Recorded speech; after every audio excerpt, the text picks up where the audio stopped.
Okay, I think that's live. It's been a while. Oh, yep. Look. I hope you guys can hear me because I have a new microphone and I'm not 100% sure how the sound's going to be, but the little bar down here is saying that it's fine. So there it is. All right, so I don't have cake because gluten-free cake is a thing. So I'm going to go get some after this. Anyway, yay, welcome. It's been a while. It's been a minute. But I'm really happy to be here and happy that you guys are here. So anyway, um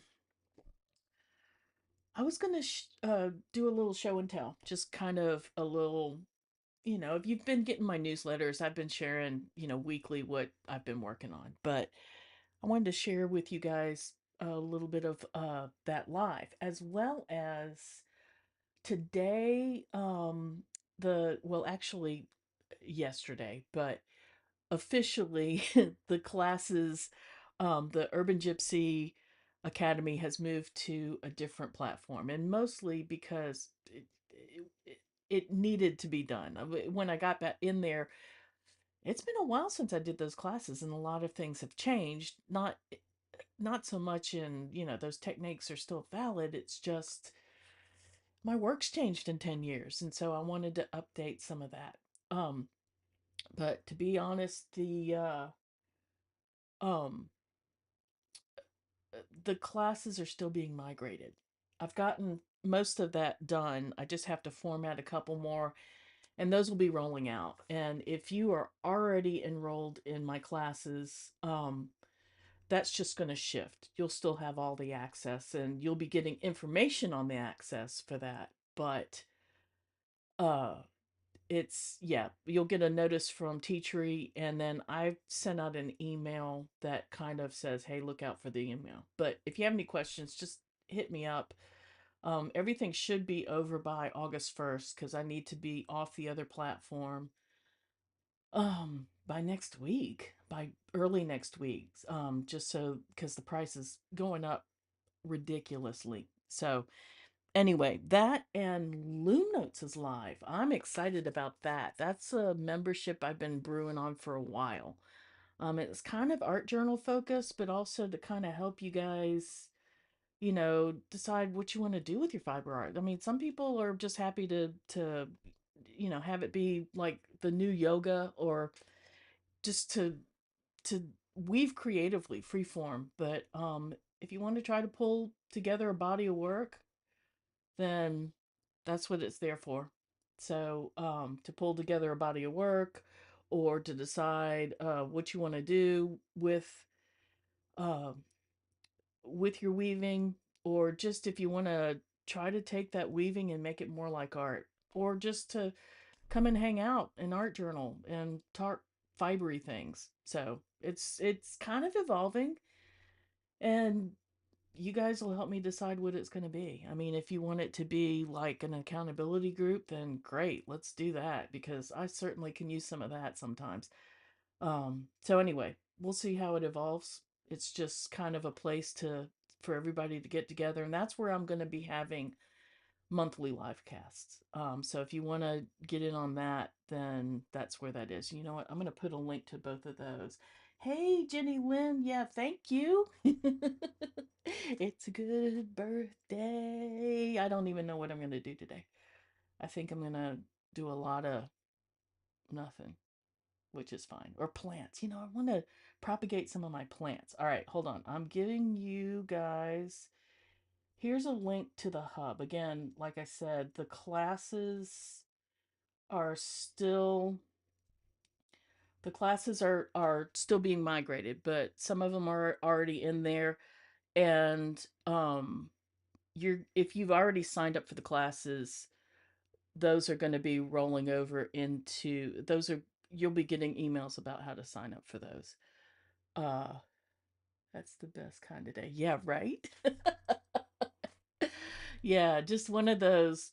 I have no plans and it's a beautiful day out. So, anyway, yeah, I'm excited. Um So anyway, yeah, the classes are still being migrated, but and if you see that you're missing something, hit me up and we'll just get it straightened out. Again, I'm moving to this new platform and they are in charge of migrating the names. So it might take a little bit, a couple of days before it gets up there. But it should be all squared away by August 1st. And if something's up, just hit me up and we'll get it worked out. Anyway, but it should be smooth. I want it to be smooth. All right. And I'm also going to get you guys, this is, let me go back to my dashboard. I'm want to also send you guys a link to Loom Notes. Let's see. And let me grab that link. That is my new. Whoop, whoop. Here we go. Let me grab this link. This is. Uh, Copy. I'm pasting a link for Loom Notes in the chat box for you. All right, so this is the landing page for Loom Notes, and that's that membership. And again, that's where I'll be posting lives once a month, probably towards the end of the month. I know the next live that I have for August is the 22nd, I believe. Maybe it's the third because I wanted to also, okay, so here's how Loom Notes is going to play out. Each month we have a theme, and I mean you can participate or you just show up for the live or the journal goodies or whatever. Anyway, so I with the live cast next month, the focus is going to be next month on totems, like making little tiny things of precious bits that maybe you're considering putting into your art, or walking around carrying objects that have some kind of meaning for you. Like, okay, I'm going to share some of this stuff. I have like this type of stuff around my my workbench here. I mean my desk. Like, here's one of my favorite rocks. It's a zebra jasper. But sometimes I might put this in like a little pouch with some other favorite rocks or like a little trinket. I know in my wallet I carry my grandmother's St. Christopher medallion, and that protects me when I travel. So, it's an old Catholic superstitious type of thing, but it also reminds me of my grandmother, who is a dear person to me. So, anyway, uh-oh, what is this? YouTube is not receiving enough video to maintain a smooth streaming. Of course it's not. Anyway, so yeah, so we're going to focus on totems and try to uh, dive a little deeper into what your visual language is. I was going to do some show and tell cuz now's a good time to transition into visual language.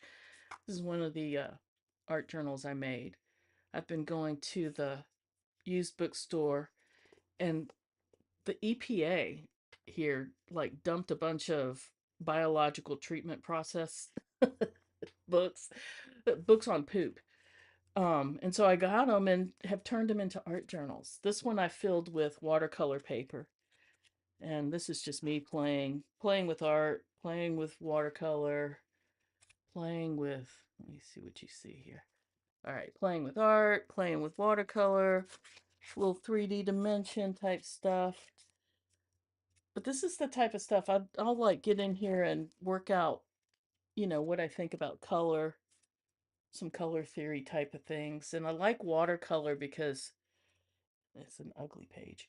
I like watercolor because it mimics dyes, and I also love jelly plate printing. Um, just to kind of get a feel for that wonky texture, but you'll see some of these colors and things go end up in my regular art. I think this I did on a live cast last year when I was doing that 30-day art journal challenge. Yeah, that was fun. Lots of jelly plate textures. But yeah, this is this is my current, or one of my current art journals. So I just, and I don't even add pages chronically.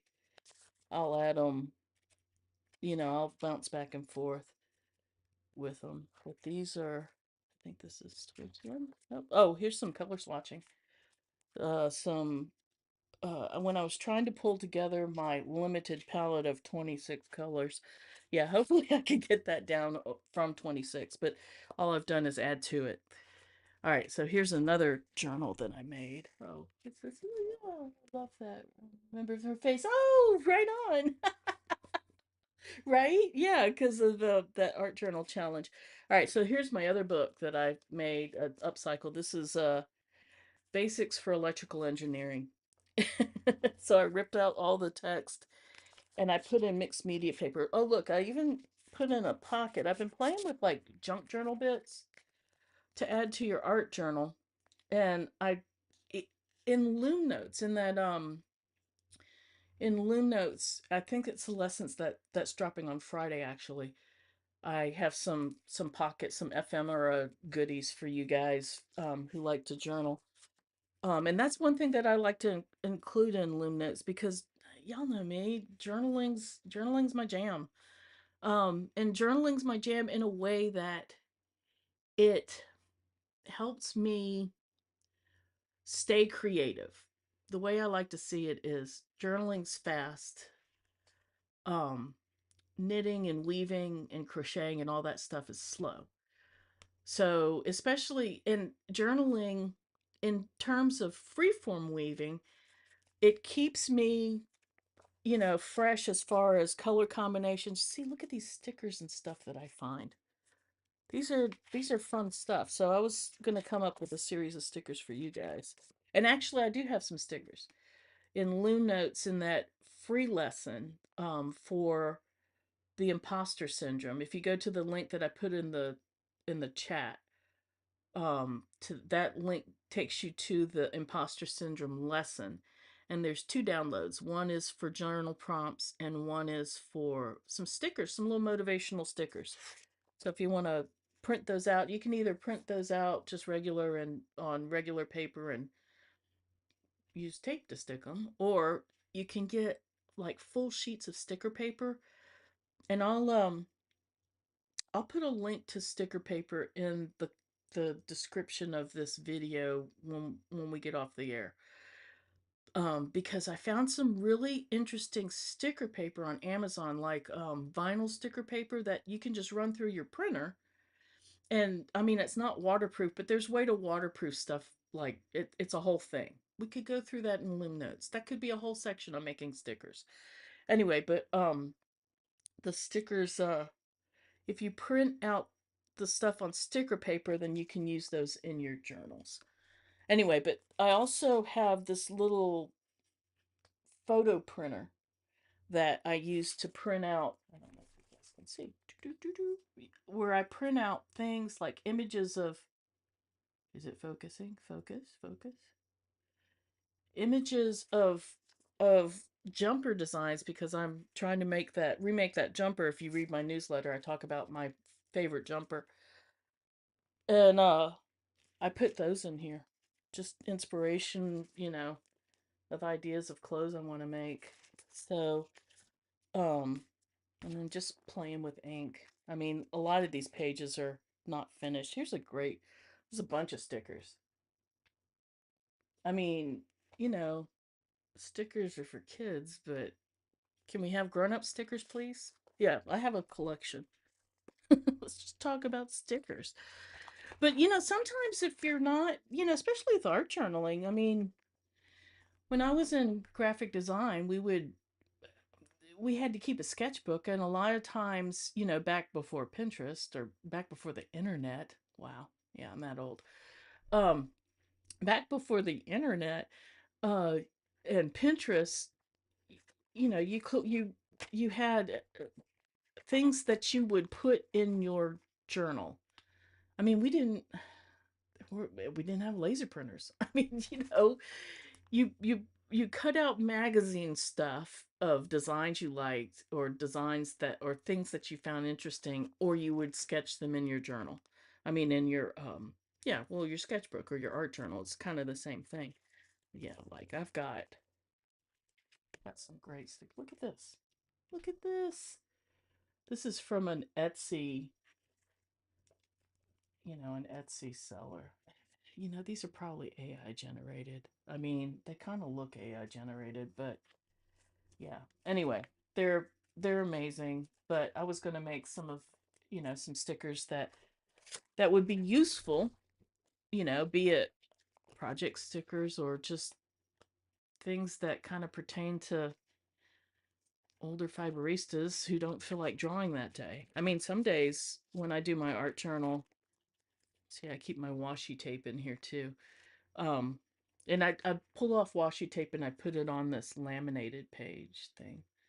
Anyway, but yeah, some days I just want to stick washi tape and stickers. But some days I draw or doodle or nothing or paint swatches because swatches are awesome. Wait, let's see. I probably have a swatch page in here. Hold on. Well, here's one. This is an interesting one because I'll paint swatches and I turned them into little faces with hats on. Anyway, I love your newsletter. Oh, thank you. Yeah, I love writing my newsletter.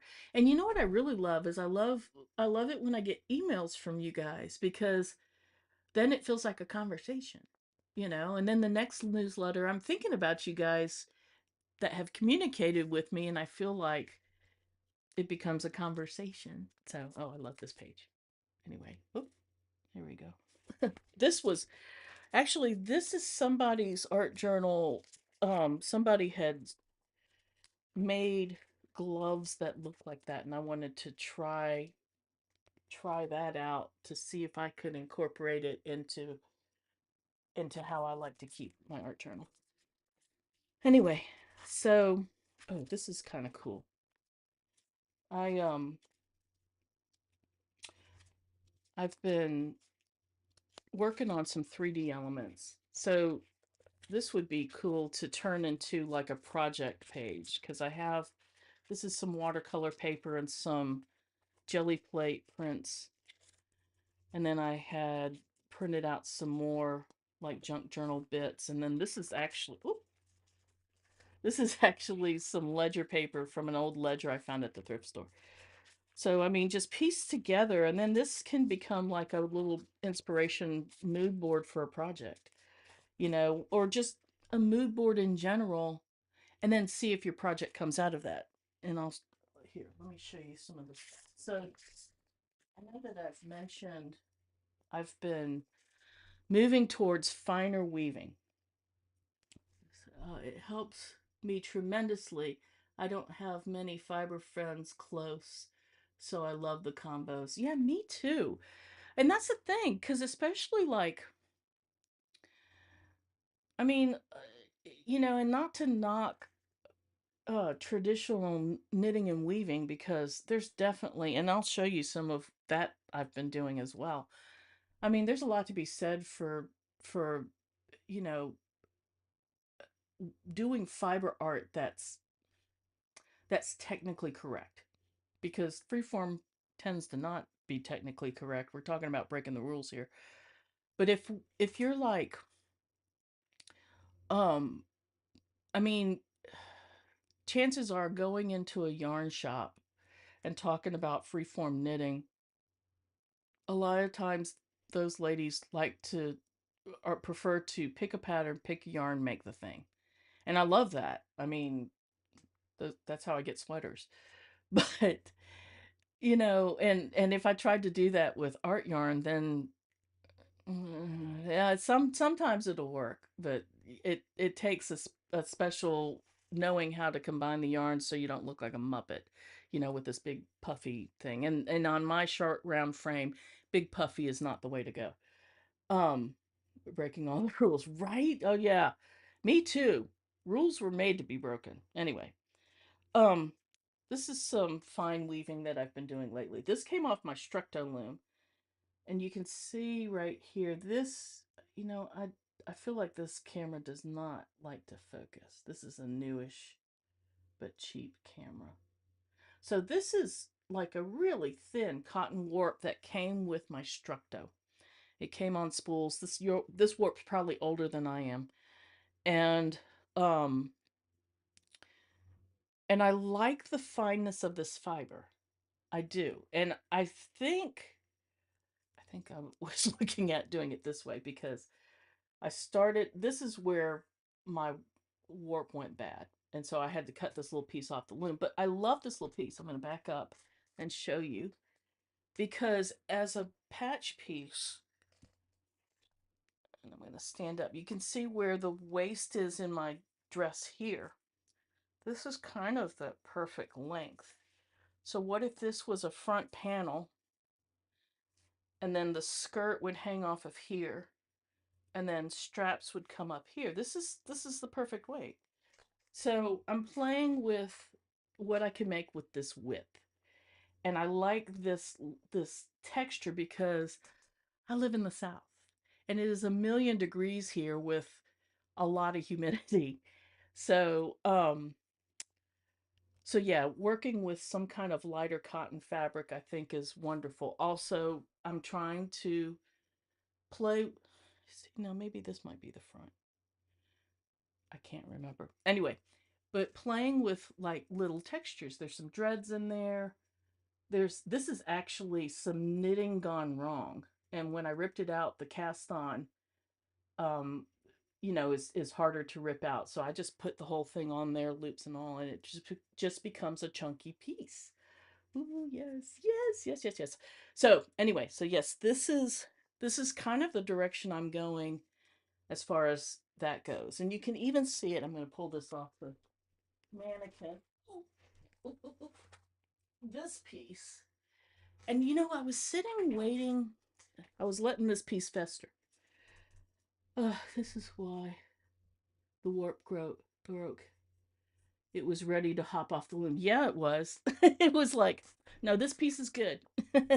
So I'm working on another one, which it's that same. Well, it's actually, I think it's skinnier than that because I had to tie up that bit of warp. The spool was it's like a physics problem. It's almost like math. The the spools were it's like five of the spools were the same, had the same amount of warp on it, and the sixth one didn't, had less. So as I started to advance the warp, it was creating more tension on the one with less yarn because of the height of the warp on the spools was lower. So just that little much, as I started to continue to weave, it was going to break. So I had to go ahead and cut it off and then rewarp it with just those five spools. Anyway, that was a lot like math. All right, put this aside. Yeah, so this is the wrap that my recent piece this way. Because it has these fuzzy bits here. So this came off of my floor loom, and I'm working with incorporating traditional weaving patterning in with art weaving with freeform and treating it like I would just a texture. And I'm learning things like, how variegated the yarn shouldn't be. Let's see if I can find a bit. Oh yeah, like here. This is a good example. This is some hand dyed lace weight yarn that I had, wool, and you can't see the patterning really. I mean, I don't hate it, but I don't love it. And then I've got, but it shows up better like with this one. This is variegated as well. Well, as is this, but you don't see the patterning here or here as much. But you do start to see it, when I use something that's not as variegated, which makes sense. I mean, we know this about knitting. So it's the same type of thing. So I'm learning to work with patterning on my floor loom. But most of the time, if I want to add textures or dimension, then I'm going to be using a far simpler yarn. And this is called an inlay here. I was playing with inlays. So I sat with this and I was going to try to, I was thinking I needed to add something to this as far as like embellishments go. You know me, because I love to embellish. But the more this sat on the on the mannequin, and so when I would come into here to work on the computer, I'd see it. And the more it sat on the mannequin, the more I realized, no, it's fine the way it is. I mean, because if this is to be worn, and I almost hate to put this on during this heat, you know, I mean, that's plenty to look at. So I think we're good. We're gonna keep it like this. So this I'm think I'm gonna call it done. I do have this is a silk warp. No, no, this is the bamboo warp. I do have a silk one that's rainbow dyed like this, and I generally don't go towards rainbows for warps, but it just kind of happened. Um, I've got another warp in silk that's very similar to this one, and that's what's on the loom right now, and I'm playing with that. So there's that. And then I made this is thank you. I'm glad you like those colors. Yeah, that's it's again, I generally don't go for rainbow. Um just because I don't know. I mean, I like rainbow things, but I generally don't. I mean, for things that I want to wear, I generally don't do big rainbows. But for that it was fine. And play and also getting to see how I liked watching how the variegation of the warp, because it's a hand painted warp. I took a class at the Weavers Guild here. And the hand painted warp, the way the colors transition, it was neat to see how that worked within the textures. So go back to it. So like here, this is a lot of this light blue weft yarn, and then the warp, watching the colors transition through that. I thought that was really cool. So, yeah, playing with that. I got the four harness conversion for my silver loom, and I love making traditional and off the wall. I know, right? Yeah, the say. I, as a matter of fact, I took a workshop. Dawn Hummer is a weaver, a local weaver in Chapel Hill, and she has workshops, or she had workshops. I'm not. I think she still does workshops, and she um had a little event at a gallery where you can go and sit at. She had a bunch of looms set up, and I got to use the four shaft Saori loom. Oh, girl, that was such a good loom. But yeah, this piece came off of that, I believe. Yes, this is the piece that I wove um, on that Saori. It's Saori, isn't it? It's not Saori, it's Saori. I always say that wrong. I apologize. Anyway, yes. So I love using that. I love the foreshadow. It was awesome. So yeah, but this yeah, my loom is Harrisville Designs, and it's not my dream loom, but it sure does the trick. I got it for at an estate sale here in Raleigh. Somebody's mama died, and she was a weaver, and so I went to the yard sale and got a good price on it. Anyway, um I recently met her. She is the closest dealer to me. Oh, right on. Yeah, she's awesome. Her work is amazing.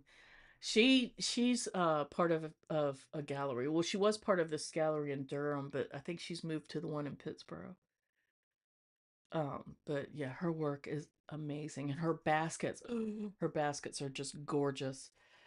Anyway, so this This is what I did with weaving gone wrong. This actually, I think, is my first weaving.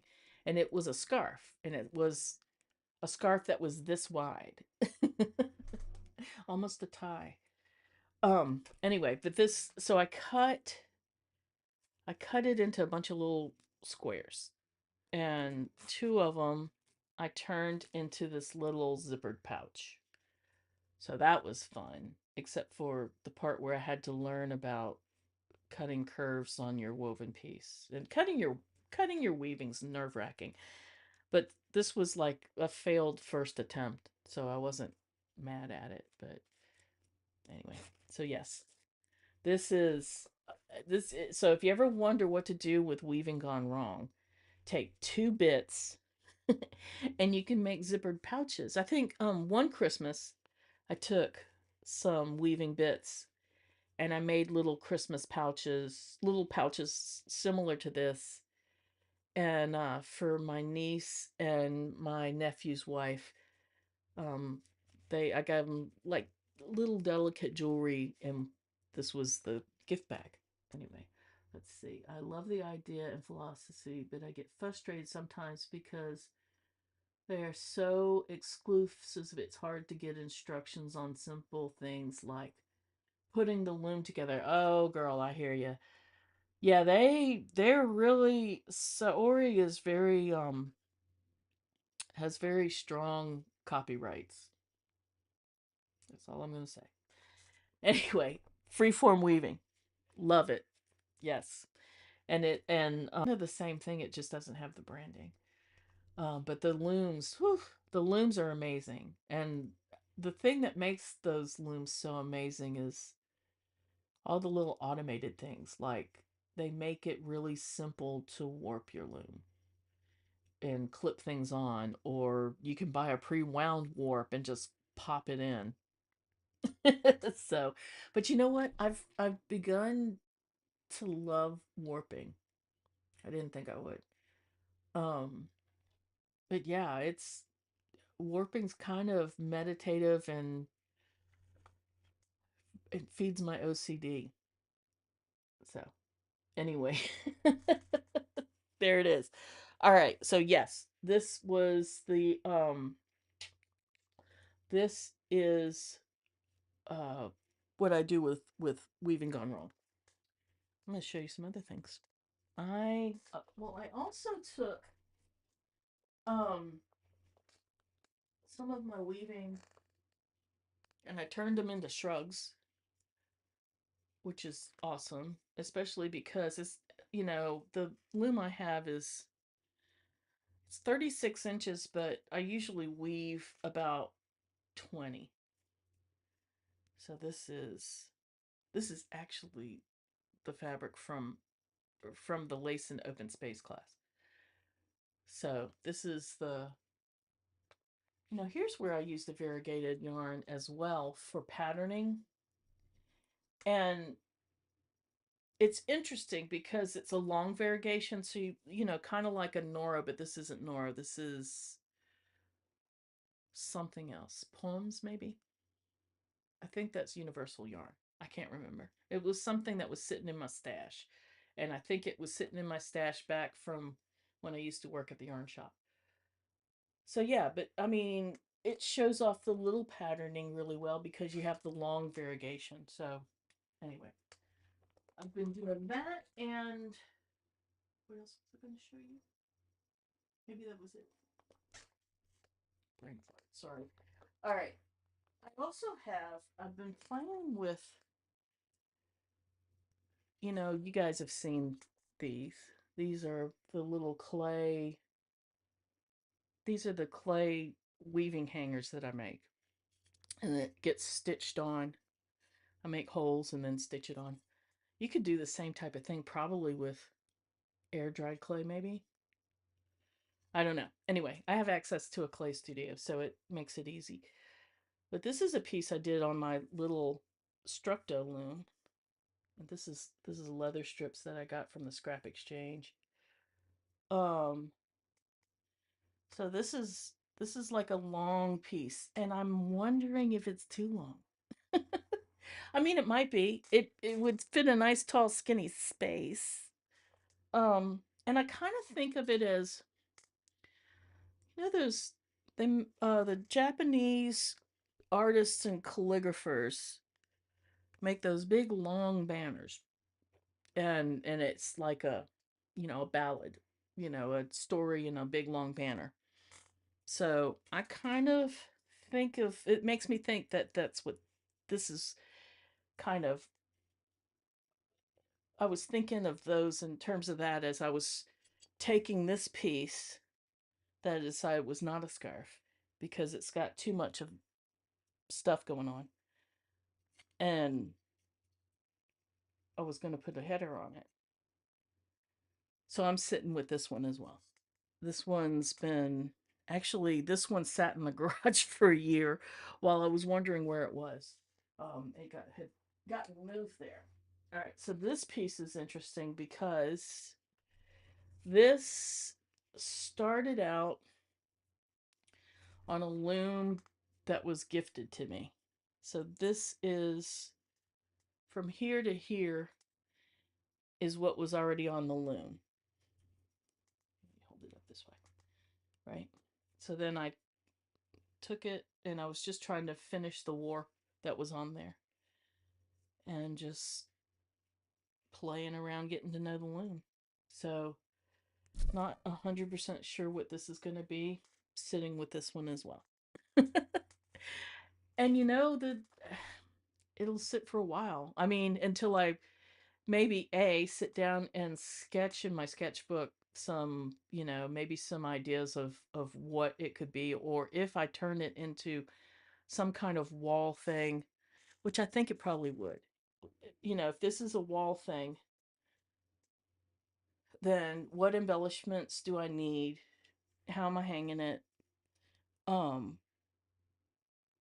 but if it's not, I mean, maybe it's, you see, this part is a little delicate to be any kind of like pillow or something. So I don't know. But this part, definitely not. This would be really kind of interesting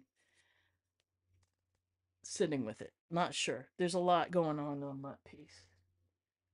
Oh, and I wanted to show you some of the mundane things I work on. Yeah, I told you about traditional knitting.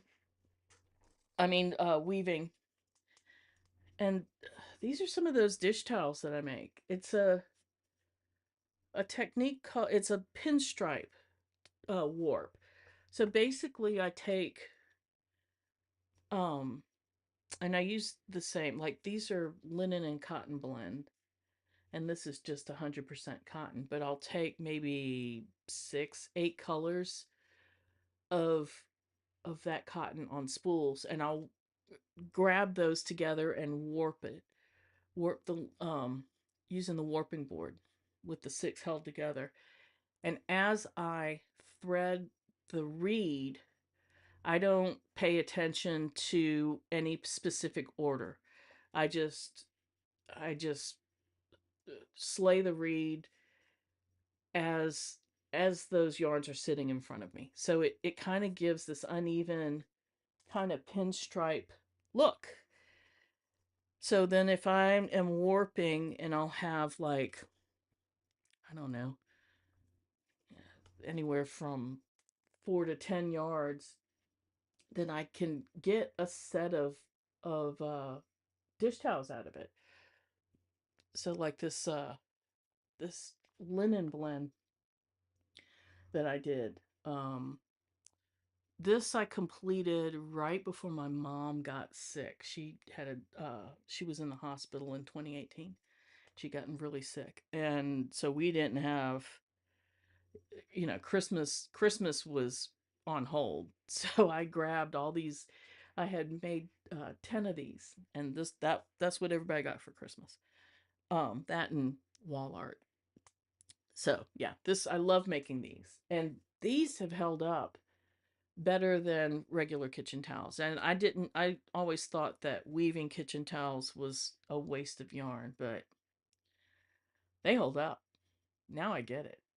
I mean, I thought, who would waste time making kitchen towels? Me, I would, and they're awesome. So, anyway, I also have been making, and I posted about this in the newsletter. These are Zokins, Zokins. I've only seen it spelled. Anyway, but these are, it's, you take two pieces of old fabric, worn out dish towels, whatever, and you stitch them together and they make really hardy cleaning cloths. And I am addicted to making these while watching TV. This is a Netflix kind of project. This is like sweatpants, the inside of sweatpants, and some pajamas. But I mean, things like, let me see if I can find the one. My favorite one of these is this one. So it's a tea towel and then a towel, and then it had a hole, so I patched it. And that's the idea, is that you keep patching it or covering it up and restitching. And this is just, I want to call it shishiko, but I don't think I think shishiko is more exact. So this is wonky stitching. But yeah, I love these things. I have different sizes, different thicknesses. This is like a yoga pant. Well, actually, it's the bottom leg part of yoga pants because I'm really short. So I had to cut off the bottom, and an old towel. And these are great. So yeah, that's my, I mean, there's a lot to be said for using your fiber art for your everyday stuff because I love using these. I love them. It feels luxurious, and it's not because this fabric is luxurious. This fabric's old, but I'm using the luxury of my time that I took to make something that I really enjoyed, and then I get to revisit that when I wash my toilet. So there it is. All right, I'm reading comments. Yes, warping intimidates me. It seems like a lot of math. Yeah, warping can be a lot of math. Um, and you know what? In the comments below, I need to start writing this down. What I'm going to be adding to there. Uh, I warping. There are warping calculators. I'm writing that down. I'm going to link one below. Warping calculators are the bomb. And it takes all that math out of it. I think Sac. I can never pronounce that. The spindle company, they make looms. Um, they they have a warping calculator that I use a lot, and it's awesome because it takes into account too, like what your take up would be and the fringe and stuff, and it just makes it easier.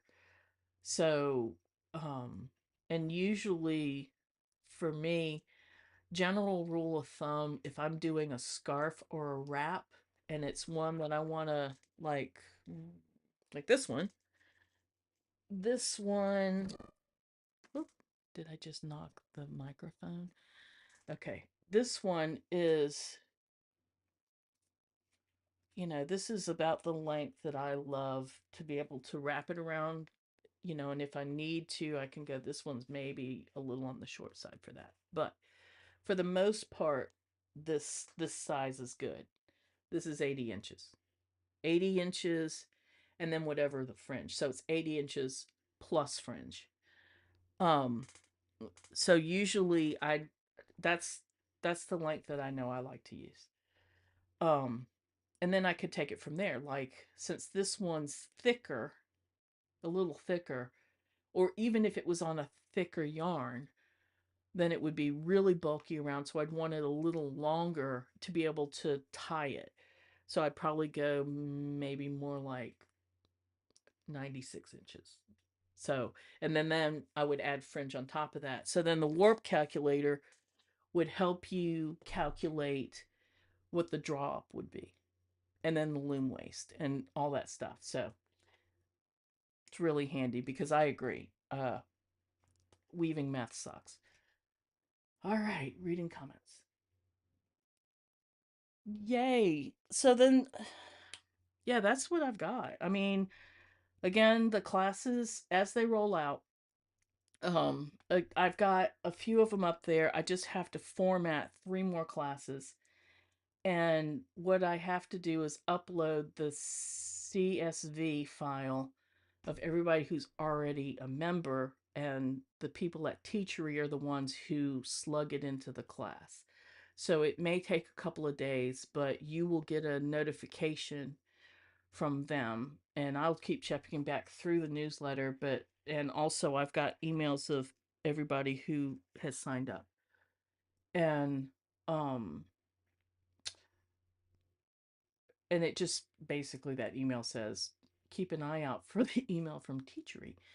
So as soon as they load those names into the class, then you guys automatically get an email, and it'll let you know that your sign-up's ready to go, and then you'll be prompted to make an account on Teachery, which is free. It's just where your classes are going to be now. And then Loom Notes is on Teachery as well. It's a $7 a month membership. That's where I'll be doing monthly live casts. And for now, I've got plans to have themes every month. Maybe, and it just depends on what you guys want to see. I had somebody reach out to me talking about just the gumption to get things done, and I get it. Oh my gosh, yes. My executive functioning can can be challenged. Um, and so we're talking about maybe a planner or something. That might be something that's just an offering, and then, but I mean, if that's something that Loom Notes, you guys want some accountability, I'm here for it. Whatever we want it to be. I thought I could even cover a section on pricing your work or seeing value in your work.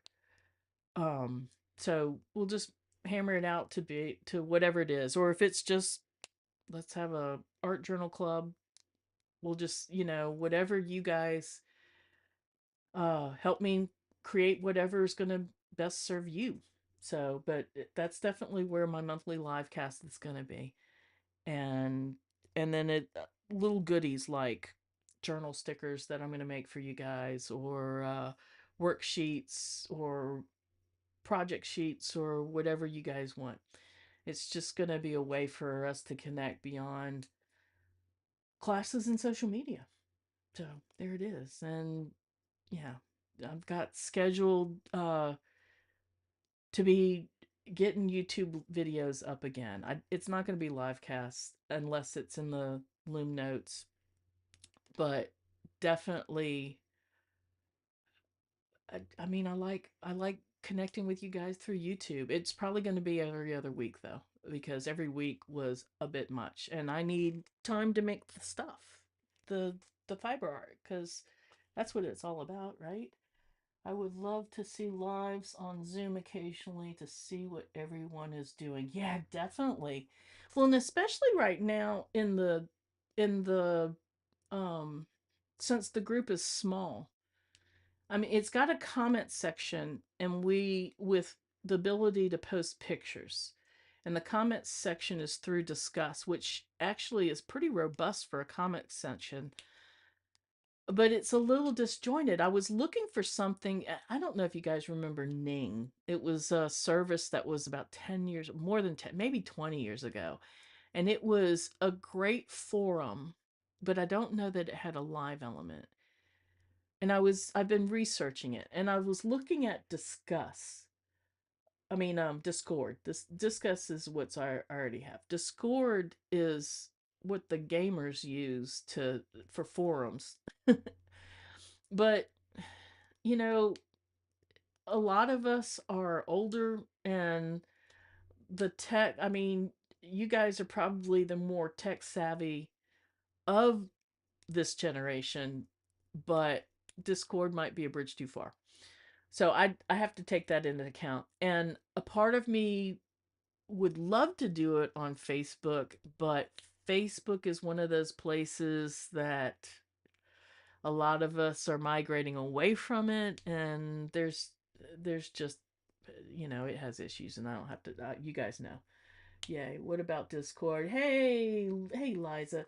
Yeah, I was thinking about Discord, but I know that you guys would be probably down with Discord, but I'm not sure some of the other ladies would be able to do it. I don't know. I mean, Discord, I know that they have a thing going with Patreon, so, but we can play with it. I mean, I think that also too, I was trying to research if there's, I'm sorry, I'm like clicking my pen and I'm right underneath the microphone. Um, I think that there's a way to even house Discord on Teachery. I don't know. Anyway, but yeah, I thought about that. Um, I even thought about Substack, like creating the a separate Substack if there's a way to do it, because I know that they have ways to do lives as well. But at this point, I mean, the group is small enough to where we could probably do something like a Zoom. Um, so we'll see. GMTA. I don't know what GMTA means. GMTA. Oh, I use a thing with my Reiki group. That was great. It wasn't love, but we could talk to each other in real time and could share things. Jenny Lynn, is that Discord that you guys were using? Hey Stephanie. Yay. I'm glad to see you from Chicago. Yeah, girl, I think we have to catch up. No, I no, I do love Substack and you can do lives. Right on. All right. Yeah, there's a way. I know there's a way. Right now, I have an unlisted uh YouTube live that I'm posting that I think I'm able to house within Teachery. So, yeah, like I said, there's a solution. I know that there's a solution. We're going to find it.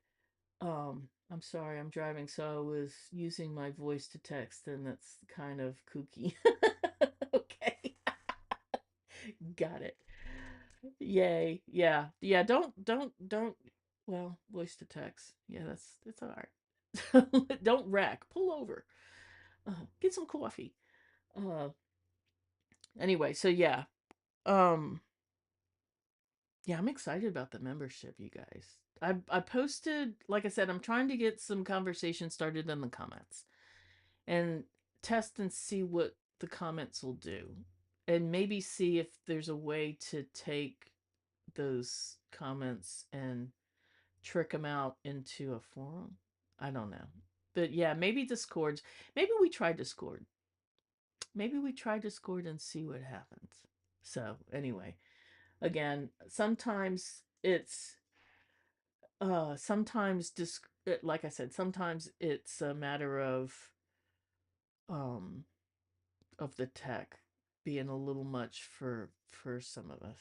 So, and I get it. I mean, I feel like I'm tech savvy for my age, but not. I mean, you talk to some of these kids these days, my God. Yeah, I don't get it. Um, I'm a little jealous because tech is a struggle sometimes. All right. So, anybody want to share what they're working on? Maybe? What you guys got going on? Y'all working on anything good? I'm working on my garden a lot. And I think after I get off the phone here, off the phone, after I get off of YouTube here, I'm going to go repot some stuff. We have this seed exchange. We have a couple of seed exchange and these garden groups that do like real plant swaps and seed exchanges, not like spammy ones, but real ones. And that's been really interesting. I've been able to I think most of the stuff that I planted this year was for free. So, that's been pretty exciting. I'm doing a hand stitched quilt. Stephanie, of course. Oh, I bet the Stephanie, your quilts are so amazing. That's awesome. You'll have to post a picture of that. What are you growing? I am actually for the first time in years. I think since I moved to North Carolina, I have full size tomatoes. Like not the I mean, I love the baby ones, but I've wanted like those ugly heirloom tomatoes, and I've actually getting some, and it's what it's taken is lots of the right fertilizer and pruning, lots of pruning, which I never used to do, but now I get it, especially here in the humid South. And I'm growing 7 different kinds of basil, which is awesome. My housemate Duncan, he's a chef, so I'll pick the basil for him, and he's been drying it. I've got some black-eyed zinnias. Oh, I have zinnia envy. I do, I promise. I have some zinnias that are struggling, and I love zinnias. Especially, I love fresh cut zinnias. Those are awesome. As a matter of fact, I zinnias and sunflowers were my wedding flowers. And when I got married, it was in late September, and so she had to plant um a late crop for those, and they were amazing. I mean, it wasn't they looked beautiful like on the arches and decorating stuff, but as far as like bouquets and stuff goes, it wasn't great, but they were so cheerful and so beautiful. um what else am I growing? Lots of houseplants.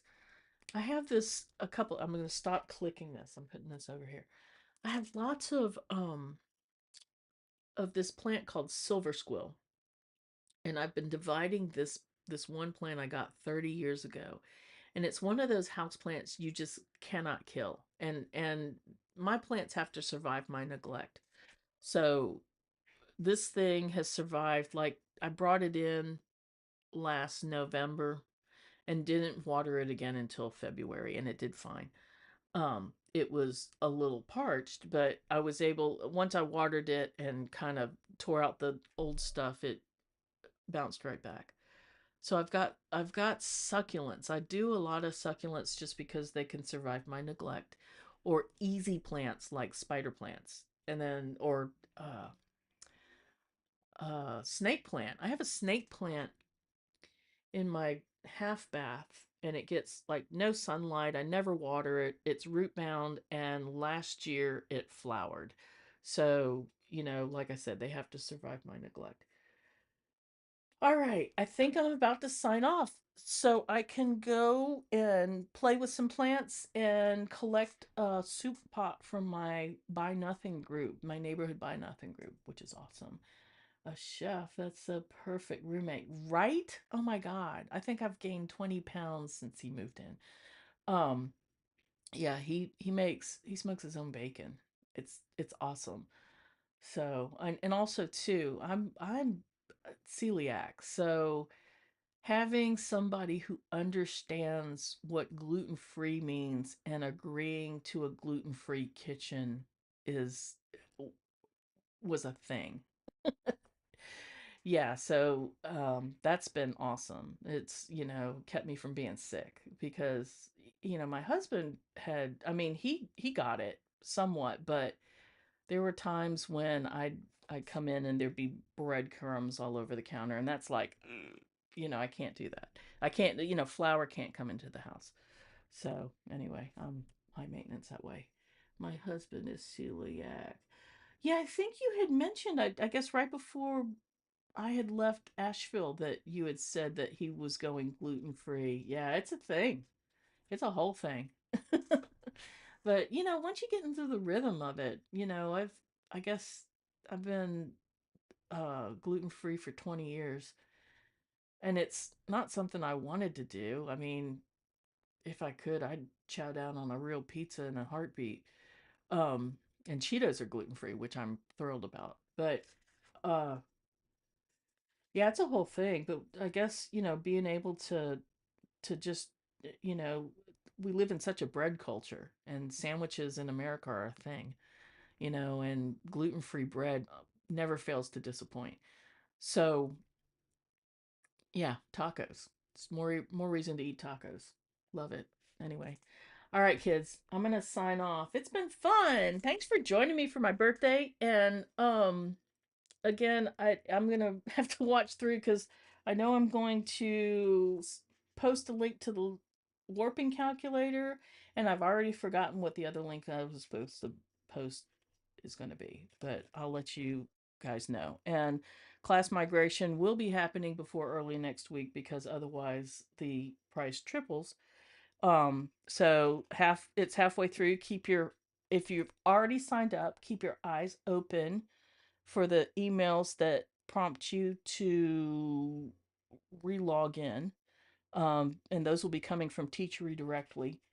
And if there's any questions or any problems with those classes, um, that whole migration should be done by August 1st, and we will get it worked out if anything's missing. So, anyway, Discord. Oh, you guys liked it. Discord. Yeah, maybe it is Discord that we do. I mean, it could happen. I think, yeah, we'll give it a try. We'll give it a try. All right. So I'm going to sign off and love you guys. I will see you next time. Bye.